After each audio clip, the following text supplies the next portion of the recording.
Walid was a radicalized Muslim. I mean, he'll tell you his story, and he tells it all the time. He was dedicated to the cause of jihad. He was a member of the PLO. He's been in prison in Jerusalem for several weeks, 2 or 3 weeks, I think, for a bombing attempt there. And so he was in it up to his eyeballs. But in 1994, gave his life to the Lord, became a Christian, and since then he's been writing to this radical Islam and their desire to destroy all things Americana.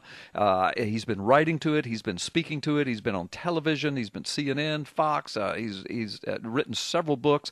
Walid, before we go any further, I have a lot of questions to ask you, but before we do that, tell the folks, if correct anything I've just said that's wrong, tell them a little bit about who you are. Tell them where they can find more about you, your websites. Tell them about your latest books and what folks need to know about that. Well, you basically told the story in a nutshell, but you had a little slight error. I was Fix it. Imprisoned for demonstrations, and then I ended up getting recruited in prison. Carried out my terrorist activity in a bombing operation, and I was never caught. In fact, I'm the one who confessed about my ordeal. Wow. Yeah. Yes, my website, I run a website called Shoebat.com, Shoebat.com. I've just came out with a book called The Case for Islamophobia, Jihad by the Word, and we're active in also rescuing Christians in Pakistan.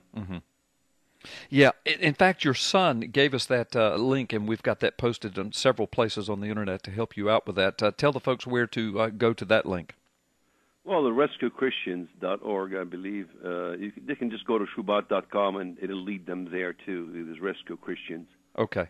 And just, it's much easier, just Shoebat, as you spell the word, shoe, S-H-O-E, and bat, B-A-T.com. Right, Shoebat. Okay, all right, fantastic. Shoebat.com, right? Or is it? .com. Yeah, .com. Shoebat.com. I've got it linked on my website. I just couldn't remember, but it's Shoebat.com. And I've been there many times. And you're right. You can get to the rescuechristians.org from there. All right. Enough of all that. Let's move forward. Tell us, give us your insight, give us your speculation, give us your knowledge, give us your commentary and opinion on the Boston bombing, who's behind it, what's really happening. Of course, the headlines, the headlines say that these guys, one's dead, his brother's on the loose, maybe a bomb vest he's wearing, highly dangerous, got Boston shut down, 1 million folks are pretty much been quarantined, locked down. But it turns out that these guys apparently are heavily attached to Islam, what a lot of us kind of thought in the first place, and they come from a region near Chechnya. That's what the headlines are declaring. Tell us what you know about it and what you suspect. Well, I don't think Americans know what they're dealing with, especially when you're dealing with people from that neck of the woods, from the Eastern Bloc, Chechnya. I believe they were from Kyrgyzstan. You have a couple Rambos running roundabout, right? And it's, in fact, my son is doing an article right now just to show Americans what kind of things they're dealing with. That mold of jihadists is very strong. The Chechens believe in physical strength. They're into martial arts. I could show you videos of Chechens, beheading their victims, beheading people they capture. They're absolutely bloodthirsty, have no remorse, just like a shark killing machine, and that's what you're dealing with. There's been also before, this is not the first time. You had Suleiman Tolovic a few years ago opening fire with a shotgun. Thank God for 2 off-duty officers that shot him down finally. But the media, that incident didn't cover it as a terrorist attack, although it was. We're not sure about the recruitment. It doesn't necessarily have to be recruitment from outside. It could have been in-house. So, there's still investigation going on. But to enter into the mind of the Tamerlan, Tsarnaev, and the mentality of his brother, we got to go not to the drug addict in this case. We got to go to the drug pushers. Right. What are they watching?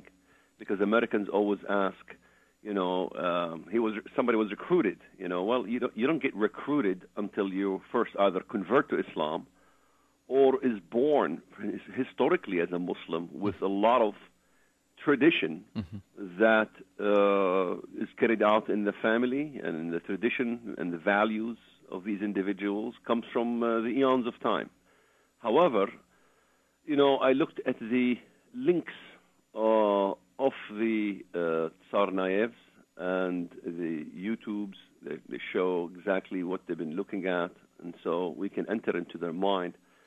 These men are Mahdist. They believe in a coming of an Islamic Messiah. They're not void of Islamic Messianism. Islam is not void of Islamic Messianism. All Muslims believe in the coming of the Mahdi. Either they are Shia or Sunni, because many Americans think, first of all, this idea of Mahdism is a Shiite sect. It's not true. All Muslims believe in the Mahdi. Look at the link they have, Mahdi coming from Khurasan, and that's basically the Persian region, as well as that block of the world in the southern Russian republics where they believe the Mahdi comes from. It's very apocalyptic in their nature. I've discussed this in detail in the most extensive research done on the issue in my book, God's War on Terror. Yes, you have. Hey, explain to our listeners that might not know what the understanding of the Mahdi is. It's basically this is why I their did the Messiah. Book. I did the book because I believe the Americans have no clue as far as the eschatological mentality of the fundamentalist Muslim and how he is prophetically driven by the glory days when the Mahdi appears, in which they will invade the Holy Land and they will basically slaughter all the Jews, just like as you would see in the video my son is preparing. They believe it will come from Central Asia. So this is a very much focused group on this Mahdism issue. In fact, I've translated the song in that video as it plays, and I quote it, "Islam dawned on us as our religion, and the whole globe is our nation." So, that's pretty much well defined. The whole globe is our nation, including the United States. So you have unbelievers living in the United States that's ready for, their heads are ready for the plucking, is the way they see it. To unify Allah as our light, we prepared our soul to reside with Him. The world is gone, but not wiped out. In the destiny is our accounts written. We will fill the earth with our mosques, and the first house is our Kaaba in Saudi Arabia, that is. Yeah, and one of the reasons for filling the earth with the mosques, one of them is they're basically signs of trophy, signs of conquest, and secondly, they're recruiting and training grounds, aren't they? Absolutely. A mosque is very well defined in the Saudi even. I'm not talking about the Wahhabist movement only. I'm talking about the policies of Saudi Arabia itself, which is really Wahhabist in its nature. That is to build mosques all throughout the West. In fact, I was the first in the world to translate the manifesto of the government of Saudi Arabia, translated many excerpts into the Arabic, in which it discusses this very issue that the whole earth is to be ruled. The earth is divided into two, mankind and the demon kind. And both mankind and the demon kind will basically become all Muslim. Yeah. So well, they're halfway there. Right. The demon kind has. Right. Well, they got obstacles. The Jews are the obstacle. Right. The Jews need to be removed. The Christians. Special hatred for the Jewish people. Right. Yeah. One of the other videos I've monitored, of their favorite, is Sheikh Faiz Muhammad. Now, that's a very problematic person. He's a Wahhabist of the Saudi ilk, Lebanese Arab. He ran his operation in Australia. He's a fervent Muslim preacher. And there was a documentary done on him, Undercover Mosque, in which I looked at the excerpts in the Arabic language and translated some for the American audience. This teacher is like Anwar Awlaki. This is the main, basically, inspiration for these two brothers.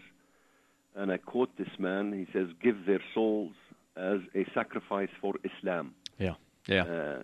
Become soldiers of Allah and defend Islam. So, I'm sorry. Go ahead. Finish your sentence. I'm sorry. I thought you were finished. I'm sorry. Yeah, plant in their soft and fragile heart the love of jihad and martyrdom.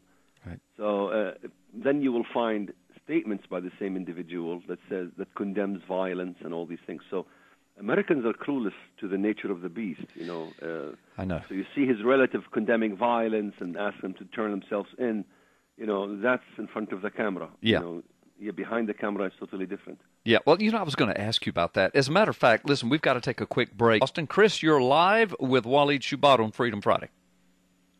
Thank you. Mr. Shoebat, yes. I would like to have your response on this assertion that a ricin attack on the heels of a terrorist attack by two Chechen Muslims is nothing less than a signature of the command and control of the attack. In Lorenzo Vidino's article, How Chechnya Became a Breeding Ground for Terror, September 1st, 2004, he elaborates that in 2003, a plot involving ricin, a virulent and deadly toxin, demonstrated the Islamist co-option of the Chechen nationalist conflict and its transformation into a global jihadist training ground. And my point is this. Terrorism experts would have, or at least should have, recognized that the ricin attacks taking place in the immediate wake of the bombing in Boston was a signature of the nefarious Muslims behind the attack. And keep in mind that well, Chris, we're running out of time. Okay, so you've made your point, and thank you, Chris. God bless you for that. So, Walid, can you address that? Yeah, he has a good point. Yeah. We need to look at the signatures of the terror attack. You look at the rest of the story also. You look at the pressure cooker. You look at it comes from Al-Qaeda manual. You look also at other key points, like there was a yellow vehicle that's been searched for after the bombing. Was supposed to be disguised as a medical vehicle. Right. That tells us is a signature of a dual kind of attack, because the Islamists always love to attack the emergency responders and the police officers afterwards to inflict much more devastation than normal. So this is why I also caution that there could be others involved. This is not simply a Lone Ranger. It doesn't seem to be a Lone Ranger. Of course, they're only looking for two, and perhaps the FBI is clueless regarding this issue. But we will see. Maybe also there's other involvements with Saudis. So it's very similar to what happened in 9/11.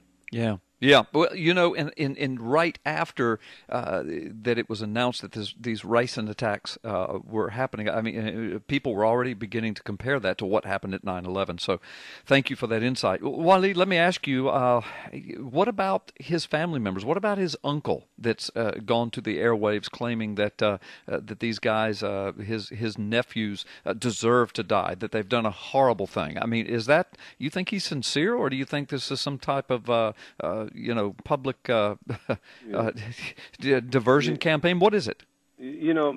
Every time there's a terrorist attack, we always get the same circular story. It's like a flowchart.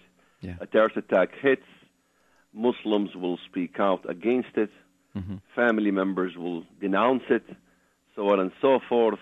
The American people are brainwashed that this is not Islam, so on and so forth, and they go on their merry way thinking this is only a radicalized group. Okay, I'll give you an example. The same character I was talking about that inspired these two, Mohammed Fayez, he's like Anwar al-Awlaki. I have an article I'm looking at right now, and he says in the article, after the innocence of Muslims commenced this movie, if you recall, last year, I believe, in which Muslims went berserk in Egypt and began violent sprees everywhere. He stated, quote, "You can never judge the majority by the actions of a minority." He condemned this violence, and he says, hey, look, this is only a minority group that's right. doing this. Yet the same man, I can quote you quotes galore on him calling youth to go die for jihad. Right. Similar to Anwar al-Awlaki. He says he condemns terrorism. I go to the Arabic language, find out otherwise. Right. In fact, he was finally killed by a drone. Yeah. You have Faisal Abdul Rauf, the imam behind the Ground Zero Mosque, appearing as a Sufi Muslim, peaceful so-called Muslim.